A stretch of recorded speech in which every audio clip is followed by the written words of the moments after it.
Hello everyone, and welcome back to Game Dive. Today we're taking a quick look at Void Diver: Escape from the Abyss, an anime-styled extraction action RPG. We'll be checking out some of its different mechanics and getting a feel for the overall gameplay. Now, I'm normally not much of an extraction style player, but this one caught my eye, so I figured why not give it a shot and see what it has to offer. So with that being said, let's dive on in. After 10 years of studying abroad, you are called back to Volusia, an artifact shop where you are given the title of manager. As the shop's new manager, it is your responsibility to send divers into dangerous dungeons and recover valuable artifacts and rescue anyone unfortunate enough to become trapped inside. On their first day back, you are greeted by the owner, who then introduces you to Alara, the shop's AI assistant. But before the two of you can finish your introductions, Volusia receives an emergency rescue signal. After receiving this signal, you take control of Gaiyang, a young diver exploring one of the dungeons. Despite being the apparent source of the rescue request, she insists that she doesn't need any help. Instead, she claims to be searching for something in particular. This section serves as the game's tutorial, where you'll learn to move using WASD, attack with the mouse, and activate Gaiyang's abilities with Q and E. The bottom left corner of your HUD displays your health, sanity, and remaining flashlight battery.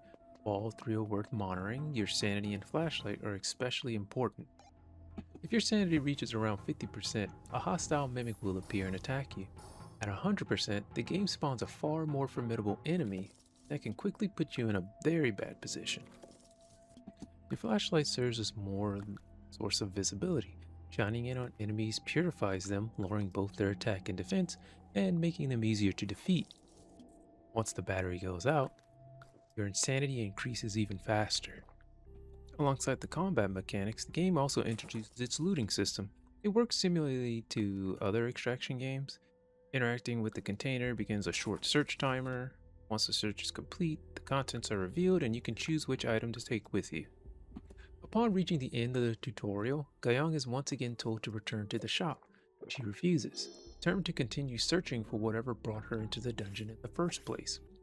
However, plans quickly change when she encounters a dangerous entity. Left with no other choice, Gaiyang is forced to abandon her search and escape the dungeon.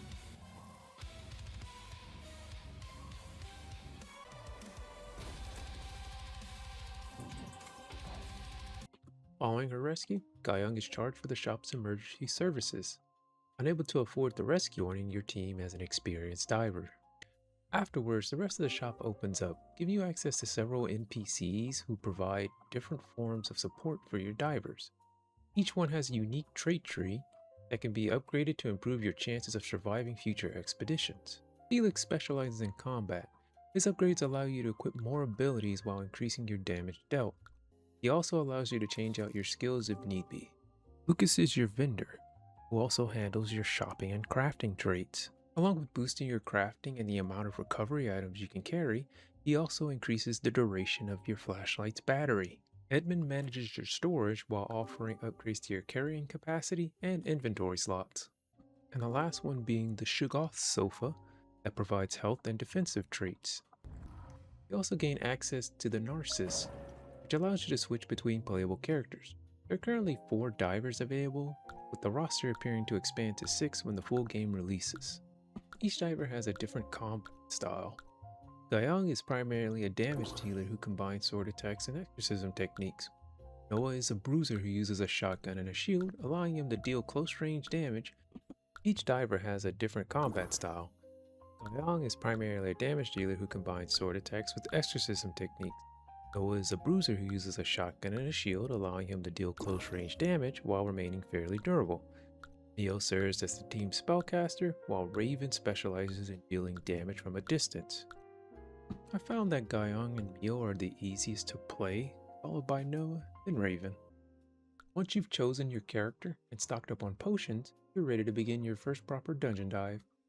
Speak with Alara, select the request you want to complete, choose the dungeon's difficulty. Higher difficulties are naturally more dangerous, but they increase the chance of higher grade items appearing. After selecting your requests and difficulty, head to the dive booth when you are ready to begin your expedition. Upon entering the dungeon, you can check the top left to view your current requests. So far, I rescued the stranded, obtain miscellaneous scrap piles, and rescuing Evelyn. Because you're the manager, you can't enter the dungeon personally. Instead, you accompany the diver through an automaton. This machine can detect nearby threats and provide you with a secure inventory slot. Any items placed in the safe slot is guaranteed to return with you, even if the expedition ends in death.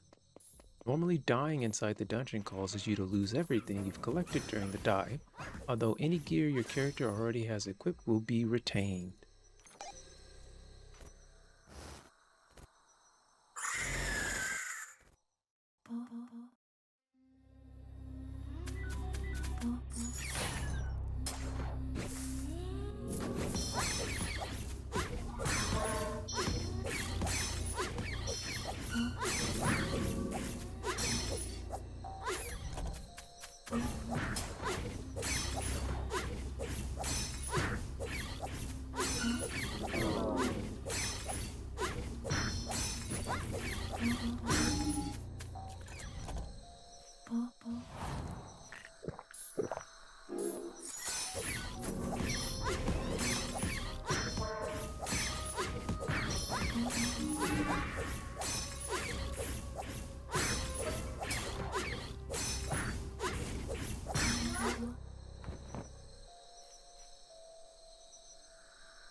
Upon completion of the main objective, you can then extract.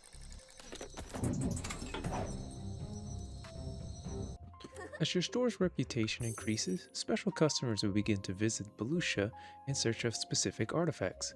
Fulfilling the request gives you another reason to seek out particular treasures during your dungeon dives. You can also choose to keep the artifact for yourselves, as they provide beneficial boosts to your characters. Artifacts can also come with positive and negative conditions that affect their stats and overall value. During negotiation, these modifiers can either increase the amount the customer is willing to pay or reduce the artifact's final selling price. On the right-hand side, it shows the type of artifacts the customer is interested in, along with the things they like and dislike. The negotiation system gives you a chance to increase an artifact's selling price. Successful negotiation can remove negative tags, add a positive tag that appeals to the customer, or simply raise the amount they're willing to pay. Completing a deal rewards you with the special currency known as otherworldly coins. These coins can be used to invest further into the various trait trees found around the shop. You can also convert otherworldly coins into a physical currency which can be taken into the dungeon and spent during a dive. Alternatively, you can speak with a vendor named Pim who will purchase any artifact regardless of its type or condition. However, selling to him won't reward you with otherworldly coins. Instead, Pim pays exclusively in regular currency. As your shop's reputation continues to grow, you unlock the ability to let your employees sell artifacts on your behalf. Successfully completing a sale rewards that employee with experience, allowing them to level up and improve their negotiation stats. As they become more skilled, they'll have a better chance of securing higher prices for future artifacts.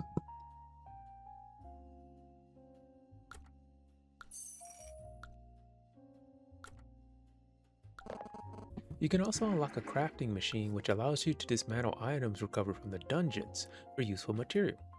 Any blueprint you discover can be registered with the machine, unlocking new items for you to craft. It can also be used to repair damaged equipment before your next dive. The last system I like to cover is paradoxes. After completing a dungeon, you may receive either positive or negative paradoxes, which provide advantages or disadvantages during dives. Later, you will unlock an NPC named Evelyn. For a fee, she can lock a beneficial paradox so they won't be replaced. You can also remove a negative paradox, allowing you to avoid some of their more troublesome effects. And that wraps up today's quick dive into Void Diver. We covered most of the demo's major mechanics while still leaving a few surprises for you to discover on your own, including the various events you can encounter within the dungeons. If the game sounds interesting, consider giving the demo a try and let me know what you think. Like, favorite, subscribe, and all that good stuff. This has been Game Dive. Till next time.